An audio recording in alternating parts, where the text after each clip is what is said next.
대학생 때쯤이었다고 기억을 합니다. 가을이었어요. 명동을 지나가는데 무슨 일로 거길 갔는지는 잘 모르겠습니다. 근데 하여튼 명동을 지나는 중에 그만 길거리 인터뷰를 당하게 됐어요. 갑자기 리포터 한 사람이 카메라를 제 얼굴에 들이대더니 책을 좀 읽으십니까? 그러더라고요. 좀 읽지요, 책을. 예, 제가 책을 좀 읽습니다. 시도 좋아하시나요? 그래서 예, 시도 좋아합니다. 혹시 기억에 남는 시가 있으십니까? 그래서 예, 있지요. 그럼 한번 외워주시겠어요? 이러는데 갑자기 앞이 깜깜해지더라고요. 카메라 앞에서 평소에 읽고 있던 시라 할지라도 그걸 한 소절이라도 외워내는 것은 쉽지 않은 일이었습니다. 머리가 정신없이 돌아가는데 제 머릿속에 싯귀 하나가 떠올랐어요. 그래서 제가 눈을 지그시 감고 이렇게 읊었답니다. 시는 보통 읊는다고 하죠. 까마득한 날에 하늘이 처음 열리고 어디 닭 우는 소리 들렸으랴. 뭐 이렇게 외웠어요. 이육사라고 하는 사람이 쓴 광야라고 하는 시입니다. 나라의 독립을 간절히 바라고 소원하던 시인의 열망이 담겨있는 제법 장중한 그런 시였습니다. 잘 들었습니다. 그러고서 이제 인터뷰를 마치고 지나갔는데 집에 돌아와서 그렇게 아쉽고 속이 상하는 거예요. 만약 내가 그 자리에서 시를 읽으십니까? 예, 읽지요. 무슨 시를 기억하시면 예, 기억하는 시가 있습니다. 그럼 한번 외워보시겠어요? 여호와는 나의 목자시니 내게 부족함이 없으리로다. 그랬으면 얼마나 좋았을까.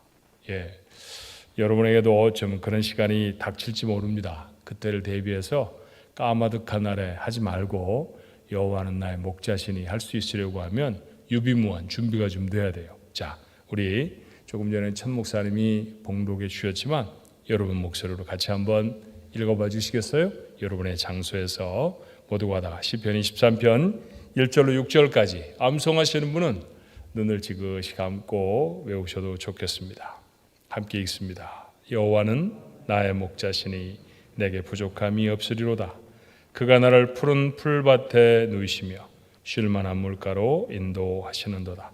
내 영혼을 소생시키시고 자기 이름을 위하여 의의 길로 인도하시는도다.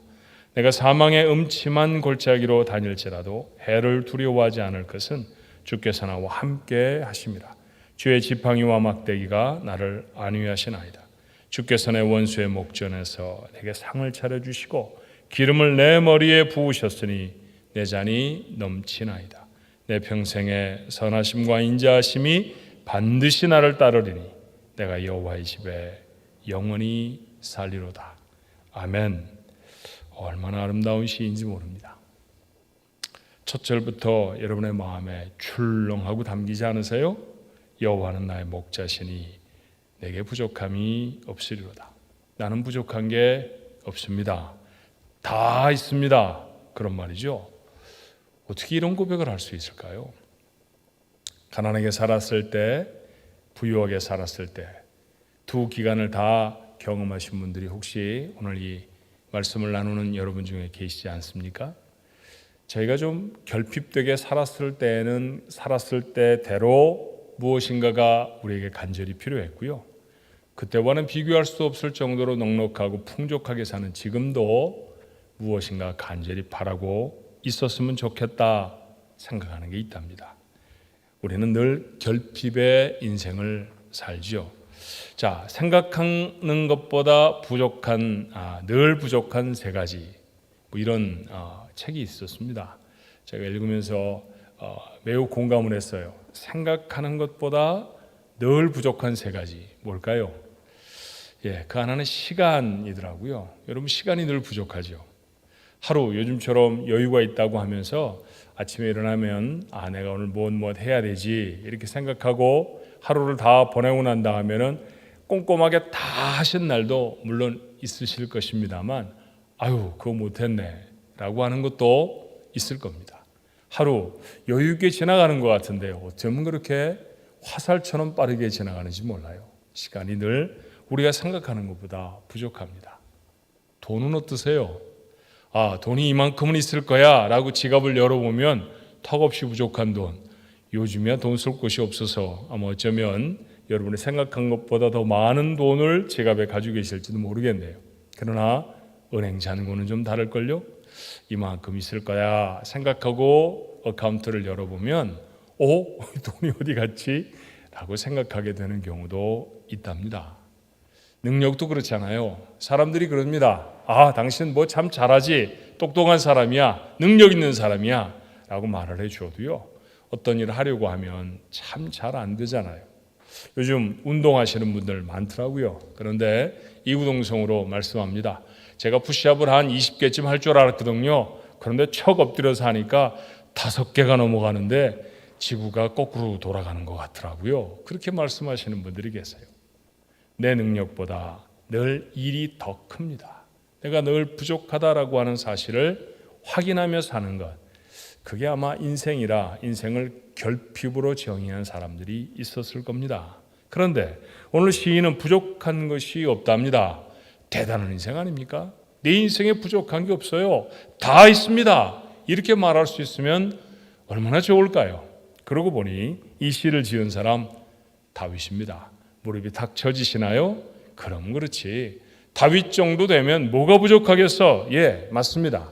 그는 우리가 잘 아는 것처럼 이스라엘의 왕입니다. 그가 왕할 때 요즘같이 민주적인 체제와 함께 왕정이 돌아가는 그런 몇몇 나라와 같은 그런 나라 아니었습니다. 왕이 절대 권력을 가진 3000여 년 전의 왕이라고 하면 그 나라에 못하는 것이 없는 절대 권력자입니다. 다윗은 황금을 많이 가지고 있었던 사람이라고 역사에 기록되기도 합니다. 물론 그가 이렇게 많은 금을 모았던 것은 성전을 건축하기 위해서 그 건축비로 모은 것이라고 우리는 생각을 하지만 고대 근동에서 중동 지방에서 다윗보다 더 많은 금을 가지고 있는 왕은 없었다라고 하는 기록을 볼 수 있어요. 그러니 요즘 우리가 하는 말로 말하면 그는 부자였습니다. 어떤 싸움에든 승리하는 장군이기도 했죠. 진 싸움보다도 이긴 싸움이 훨씬 많았습니다. 그를 위협하는 것은 사자나 곰이어도 보통 사람의 2배쯤 큰 골리앗이라도 다윗은 그들을 무찌르고 승리할 수 있었습니다. 누구도 그를 이길 수가 없었어요. 그러니 근육질의 남성이 연상이 되시나요? 울퉁불퉁한 근육을 가지고 있고 얼굴은 제법 사나운 그런 모습의 사람이었겠습니까? 한참 시간이 지난 후대 천재 조각가 미켈란젤로가 흠모한 완벽하게 멋진 남자의 모습, 그도 다윗이었습니다. 세상에서 가장 아름다운 남자를 조각하고 나서 그는 조금도 주저하지 않고 그 조각상의 이름을 다윗이라고 붙였습니다.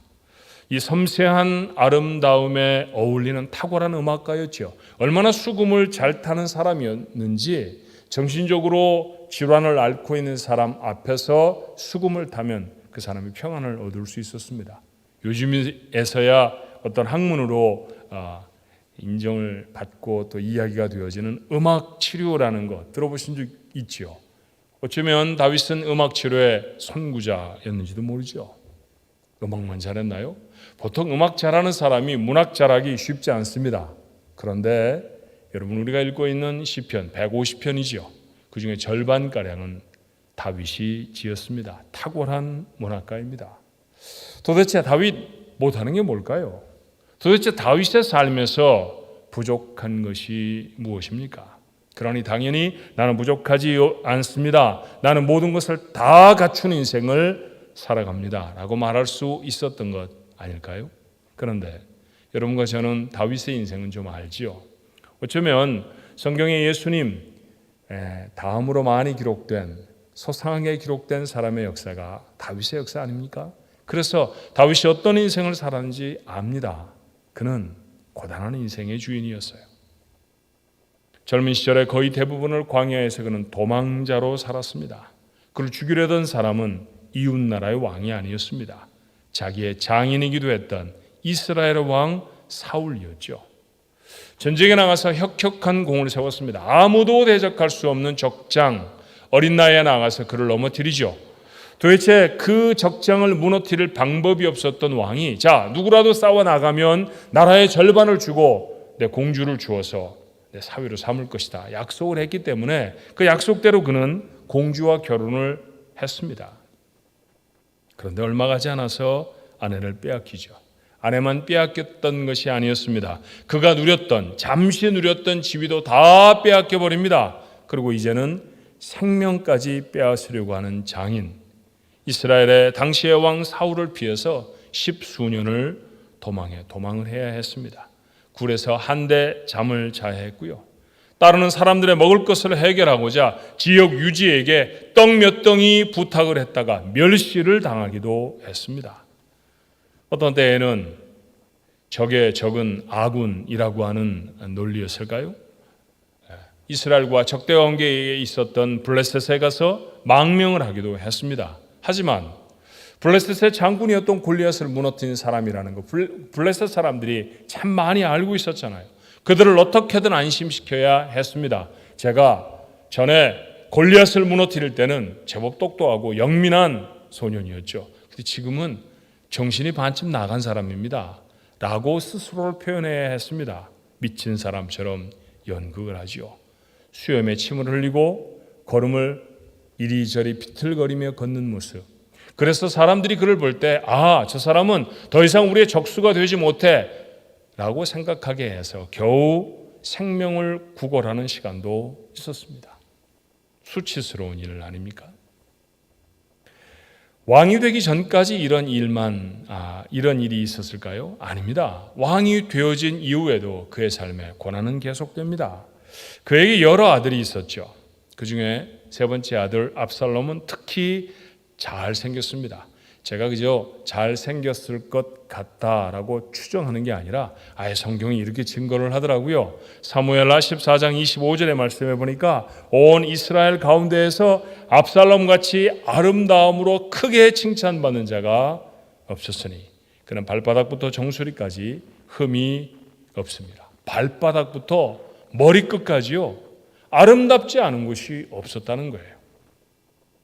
얼마나 아름다운지 그를 흠모하고 동경하는 이스라엘의 처녀들이 굉장히 많았다는 기록도 있습니다. 그런 아들을 둔 아버지 얼마나 자랑스러웠을까요? 만나는 사람마다 그러지 않았겠습니까? 왕자님 중에 압살롬 왕자님은 얼마나 잘생겼는지요.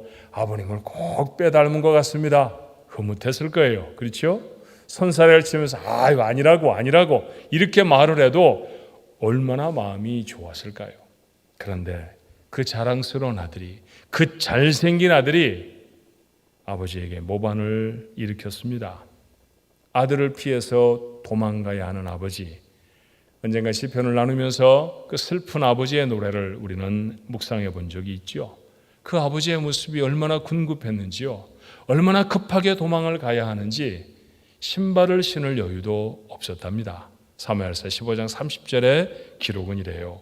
다윗이 감람산 길로 올라갈 때 지금 도망가고 있습니다. 그의 머리를 그가 가리고 맨발로 울며 가고 그와 함께 가는 모든 백성들도 각각 자기의 머리를 가리고 울며 올라가니라. 구약 성경에 맨발이라고 하는 단어는 꼭 한 번 이곳에서 등장을 합니다. 그것도 왕이었던 다윗의 벗은 발을 표현할 때이지요. 다른 사람이 아니었습니다. 사랑하는 아들에게 쫓겨갈 때의 삶입니다. 여러분, 이런 삶을 어떻게 모든 것을 다 갖춘 삶이라고 할 수 있을까요? 고난스러운 삶 아닙니까? 고단한 인생이었습니다. 그렇게 고통스러운 삶이 다윗의 삶이라는 사실을 우리는 압니다. 그래서 그도 시편 23편에 이렇게 고백하죠. 4절이었던가요? 내가 사망의 음침한 골짜기로 다닐지라도 해를 두려워하지 않을 것은 주께서 나와 함께 하심이라. 주의 지팡이와 막대기가 나를 안위하시나이다. 나도 사망의 음침한 골짜기를 지났던 시절이 있었습니다. 내 주위엔 나를 시기하고 나를 죽이려고 하는 수많은 원수들이 있었죠. 그런데도 하나님이 나를 지켜주셨습니다. 그래서 나는 부족함이 없습니다. 능력이 있고 권세가 있고 많은 것을 소유해서가 아닙니다. 다시 말하면 그의 환경이 넉넉했기 때문에 그는 부족하지 않다고 말하고 있는 것이 아니었습니다. 그가 부족하지 않은 까닭, 그가 아무것도 다른 것이 더 필요하지 않다고 말하는 까닭이 무엇이었나요? 오늘 본문은 이렇게 말하죠. 여호와는 나의 목자이시니 그래서 내가 부족함이 없습니다. 이스라엘은 목축업을 주로 하는 민족이었습니다. 아마도 야곱이 애굽 땅으로 건너갈 때 요셉이 그에게 권면한 이야기 이후로 목축이 더 주된 산업이 됐을 거예요. 왜냐하면 이집트 사람들은 농업을 종사하는 사람들은 귀하게 보았지만 짐승을 키우는 사람들은 천하게 보았습니다. 그래서 다른 나라에 묻혀 살려고 하면 그들과 대등한 그런 인생, 그런 직업을 갖는 것보다는 그들이 좀 천시하는 그 직업을 갖는 것이 훨씬 안전할 것이라고, 갈등을 유발하지 않을 것이라고 요셉은 생각한 것 같아요. 그래서 아버지와 형제들을 애굽 땅으로 데려 들어가며 그들에게 말합니다. 목축하는 사람이라고 말씀하십시오. 애굽 사람들은 목축을 멸시하는 사람들이라 그러면 우리가 평안하게 살 수 있을 것입니다. 적은 세월을 사는 게 아니잖아요. 430여 년을 그 땅에서 살아내야 했으니 그 시간 동안에 아마 목축을 했다고 하면 그 민족의 주된 산업, 주된 직업은 목축이 되었음에 분명합니다. 자, 그렇게 이스라엘 백성들은 양을 키우고 소를 키우면서 살아갔던 사람이지요.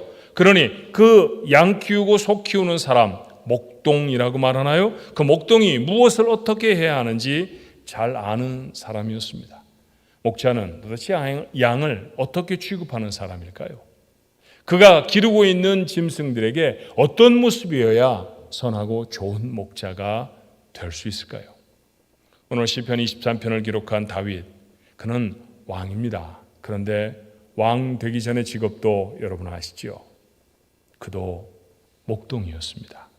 다윗이 아직 어린아이였을 때 전쟁터에 심부름을 갔다가 골리앗과 싸움을 하게 됐어요. 우리가 너무 잘 아는 사무엘서에 기록된 말씀이죠.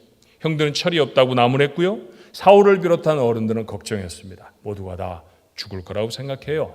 걱정하는 사람들 앞에서 다윗이 이렇게 말합니다. 사무엘상이 기록한 말씀이에요. 17장 34절로 35절에 다윗이 사울에게 말합니다. 주의 종이 아버지의 양을 지킬 때 목동이었다는 얘기죠. 사자나 곰이 와서 양떼에서 새끼를 물어가면 그러면 어떻게 해야 될까요? 어린아이가 자기가 지키고 있는 양, 그 양을 움켜쥐려고 사자나 곰이 나타나면 어떻게 해야 하겠습니까? 아버지는 다윗에게 뭐라고 말했을까요? 너 양떼를 데리고 들판에 가 있을 때 만약에 사자가 나타나거나 곰이 나타나면 도망가라. 그렇게 말하지 않았을까요? 재빨리 집으로 돌아와야 한다. 곰이나 사자가 너를 해하지 못하도록 굴 같은 데 들어가서 숨어야 해. 그렇게 가르쳤을 것입니다. 그것이 아버지이니까 말이죠. 그런데 다윗은 이렇게 고백합니다. 내가 따라가서 그것을 치고 그 입에서 새끼를 건져내었고 그것이 일어나 나를 해하고자 하면 내가 수염을 잡고 그것을 쳐 죽였나이다. 어린아이가 이길 수 있는 사자, 그래서 사자 새끼다 이렇게 말하는 사람도 있는데 사자가 양 잡아먹으려고 달라들었다고 하면 그것이 아무리 새끼라 할지라도 어린아이가 상대하기에 버거운 짐승이었음에 틀림이 없습니다.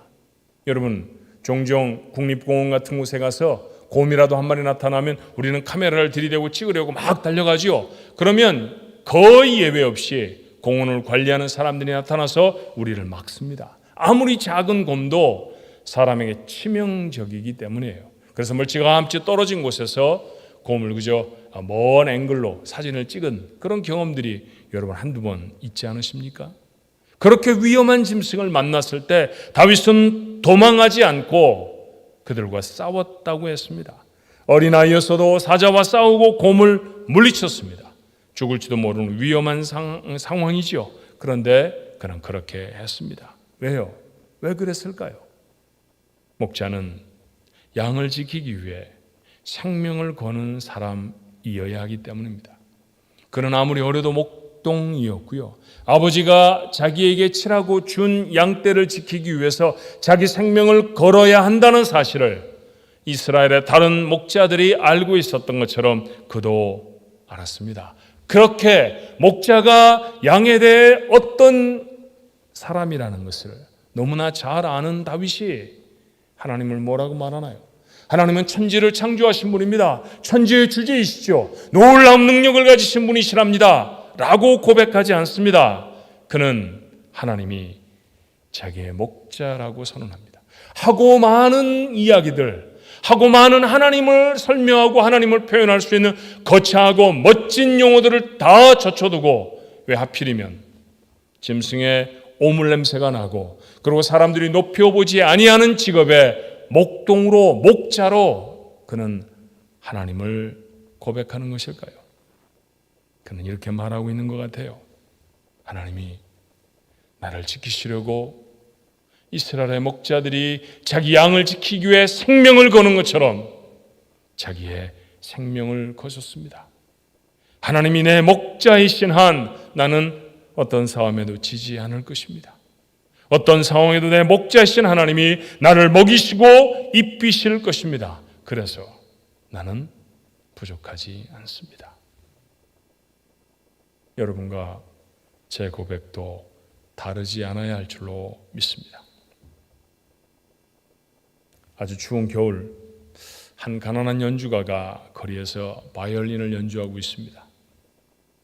그의 발치에는 조그마한 모자가 하나 놓여 있죠.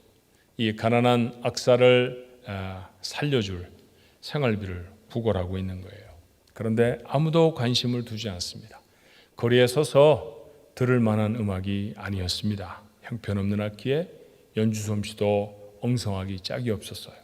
그런데 그렇게 열심히 연주를 하는 이 가난한 악사를 한참을 한 신사가 바라보고 있었답니다.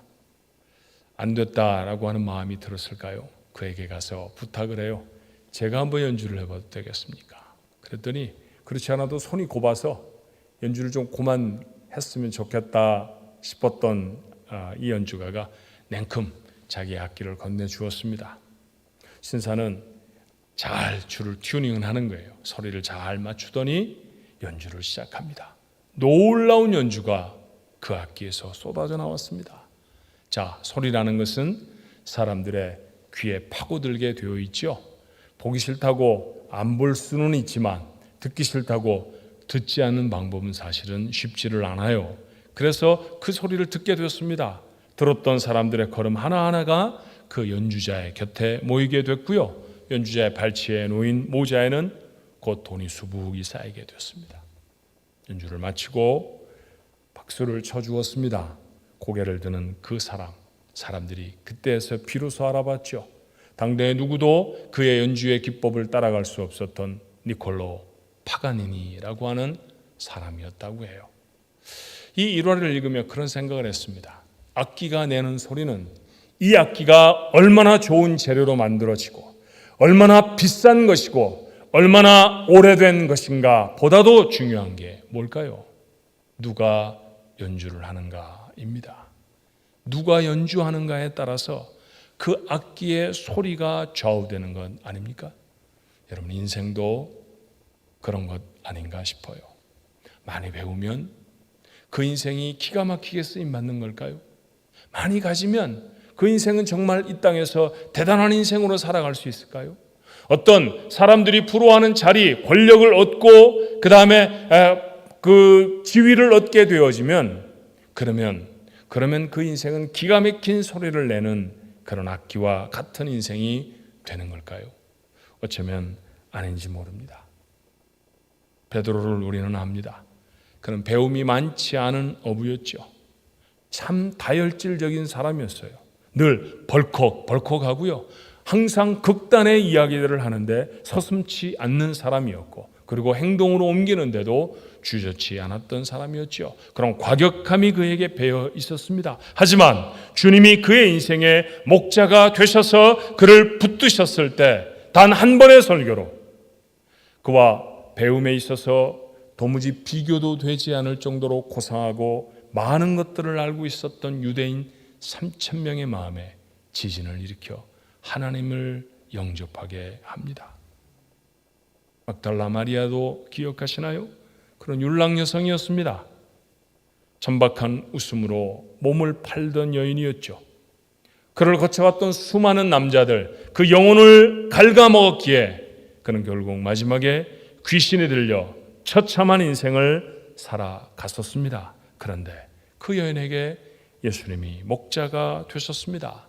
그랬더니 거리의 여인들 속에서 그 여인을 발견하는 것이 아니라 가장 거룩한 여인들 속에 막달라 마리아를 발견하게 됩니다. 예수님이 말씀하신 것처럼 복음이 전해지는 곳곳마다에서 그녀의 이름이 증거가 되었습니다. 예수님이 목자가 되신 인생들이죠. 여러분에게도 주님은 목자이십니까? 다윗이 하고 많은 하나님에 대한 표현들 다 내려놓고 자기가 목동으로 살았던 삶들을 기억하며 하나님을 목자라고 고백했던 사실을 살펴보았죠. 자, 그 사실을 모르지 않습니다. 시편 23편보다 유명한 성경도 성경 속에는 그렇게 많지 않잖아요. 너무나 잘 아는 말씀이지만 그런데 하나님을 목자로 여기고 살아가는 사람 그렇게 많지 않습니다. 참 많은 그리스도인들이 하나님을 돈을 주시는 뱅커로 생각하고 삽니다. 종합병원의 용한 의사처럼 생각하며 사는 것은 아닐까요? 아니 어쩌면 내 멋대로 부리기 위해서 램프를 문질러 불러내는 램프의 정령, 너무 유명한 만화 영화 캐릭터라 그 이름도 우리는 압니다. 지니라고 말이죠. 하나님을 그렇게 취급하며 사는 것은 아닙니까? 내가 필요할 때는 언제나 불러내서 이것 해주십시오. 저것을 처리하셔야 하겠습니다. 내 소원이 이거라니까요. 내가 이것 갖고 싶다니까 라고 요청하며 서 있는 사람. 하나님이 누군지 아직 모르는 사람이 아닐까요? 다윗은 하나님을 자기 목자라고 고백합니다. 하나님은 우리에게도 목자가 되실 줄로 믿습니다. 주님은 스스로 이렇게 증거하세요. 요한복음 10장 11절에 나는 선한 목자라. 선한 목자는 양들을 위하여 목숨을 버리거니와. 그래요. 그분은 그렇게 자기 목숨을 아끼지 아니하시고 우리를 살리시려고 십자가를 지셨습니다. 자기 양떼를 위해 목숨을 거는 선한 목자, 그분이 바로 주님이셨죠. 주님이 목자가 되셔서 자기 생명을 걸고 살려낸 생명, 그것이 나라고 하는 사실을 아는 사람, 그도 다윗처럼 고백할 것입니다. 여호와는 나의 목자시니 내게 부족함이 없습니다. 두려운 시절을 살아갑니다. 대부분 다 불안해하고 그래서 짜증들을 냅니다. 가정에서 일어나는 폭력 사건이 팬데믹 이전보다도 훨씬 더 많아졌다라고 하는 우려스러운 통계가 있습니다. 거리에 자동차는 분명히 적어졌는데 운전을 하다 보면 과격하게 운전을 하고 시비가 붙는 경우를 이전보다 더 많이 목격하게도 됩니다. 사람들이 불안하다는 증거죠. 그러나 이 불확실한 세상, 이 어려운 시절을 지나가는 우리는 하나님의 목자가 되신 하나님의 양입니다. 오늘 시편 23편을 읽으며 다시 확인하여야 할 가장 중요한 말씀은 바로 그것이죠. 하나님은 나의 목자이십니다. 하나님보다 우리의 행복에 더 관심이 있으신 분이 어디 계십니까? 하나님보다 우리의 상황을 확연히 꿰뚫고 계신 분이 또 어디에 계실까요? 임박한 핍박에 두려워서 믿음을 저버리는 사람들에게 히브리서 기자는 이렇게 권면하지요. 히브리 3장 1절의 말씀입니다. 그러므로 함께 하늘의 부르심을 받은 거룩한 형제들아, 우리가 믿는 도리의 사도이시며 대제사장이신 예수를 깊이 생각하라. 지금 우리는 전염병으로 고통스럽고 두려워하지만 그때는 감옥에 잡힐까봐, 화형을 당할까봐, 직장을 잃어버릴까봐, 가족 속에서 쫓겨나고 퇴출당할까봐 두려워하던 수많은 그리스도인들이 있었습니다. 그들은 그 두려움의 압박을 견디지 못하고 신앙을 저버리는 사람도 있었죠. 그들에게 말합니다. 예수를 깊이 생각하십시오. 그 예수를 깊이 생각하고 또 생각하고 또 생각합니다. 예수님, 내 구주, 그분을 깊이 생각하니 그분은 내 목자이셨습니다. 나를 위해 생명을 거시는 하나님이 내게 계십니다. 그러면 됐습니다. 그러면 됐습니다. 그러면 두려울 것도 부족할 것도 없습니다. 아이가 집에 빵이 얼마나 있는지, 쌀은 얼마나 있는지, 아버지가 돈을 얼마나 넉넉히 가지고 있는지 아무것도 모릅니다. 그 아이가 넉넉할 수 있는 가장 중요한 이유는 무엇입니까? 쌀독을 열어서 쌀이 얼마나 있는지 확인하고 냉장고를 열어서 얼마나 많은 음식이 비축되어 있는지를 확인했기 때문이 아닙니다. 아빠가 있고 엄마가 있기 때문입니다. 아빠가 있으면 됐습니다. 엄마가 계시면 됐습니다. 부족한 게 없을 겁니다. 때가 되면 먹이실 거고요. 그리고 우리의 필요를 채우실 것입니다. 아이도 아는 진리를 수십 년 예수를 믿고도 아직 우리가 알지 못한다고 하면 오늘 시편 23편의 말씀을 다시 가슴에 담아야 할 것입니다. 여러분과 제 고백도 다윗의 고백이 되어야 하지 않을까요? 여호와는 나의 목자시니 내게 부족함이 없습니다. 어려운 시절을 지나가는 우리 가족들 모두의 고백이 되시기를 주님의 이름으로 축원합니다. 기도하십시다. 하나님, 저희는 지금 참 많이 불안합니다. 질병에 감염이 될까 두렵고요. 저희들이 누리고 있는 삶들에 심각한 어려움이 올까 봐 두렵습니다. 혹 직장을 잃어버리고 혹 전에 벌던 것만큼 물질을 얻어들이지 못해서 우리가 누리고 있는 삶들을 축소시켜야 하고 우리가 기뻐하고 좋아하던 일들을 더 이상 하지 못하게 되면 어떻게 될까 두려워집니다. 과연 다음 달이면 아니 내년이면 괜찮을지 아무도 알지 못한다고 하니 더 많이 불안하고 더 많이 속이 상하지요. 하지만 그런 마음으로 거룩한 주일에 하나님을 향해 앉았고 주의 말씀을 열어보니 다윗의 기가 막힌 고백이 있습니다. 원수에게 쫓겨가면서도 들판에서 한 대 짬을 자면서도 미친 척하며 생명을 구걸하였던 시절이 있었으면서도 사랑하는 아들이 모반을 일으켜서 죽을까 봐 도망갔던 비참한 시절이 있었으면서도 그는 말합니다. 여호와는 나의 목자이십니다. 그분이 나 때문에 자기 생명을 거셨습니다. 하나님이 생명을 거신 인생이라면 그 인생에 무엇이 부족하겠습니까? 다 있습니다. 내게 부족함이 없으리로다. 하나님, 이 고백이 3000년 전 다윗의 고백이 아니라 이 험악한 시절을 지나가는 우리 모두의 고백이 되게 하여 주옵소서. 여호와는 나의 목자이십니다. 그래서 부족함이 없습니다. 하나님 나라에 설 때까지 이 고백이 우리의 인생에 새겨지고 흘러넘칠 수 있도록 축복해 주시옵소서. 오늘 예배에 참여한 하나님의 귀한 권속들, 저들 모두의 삶 가운데 이 거룩한 고백, 이 힘있고 능력 있는 고백이 충만해질 수 있게 역사해 주옵소서. 예수님의 이름으로 간절히 기도하옵나이다. 아멘.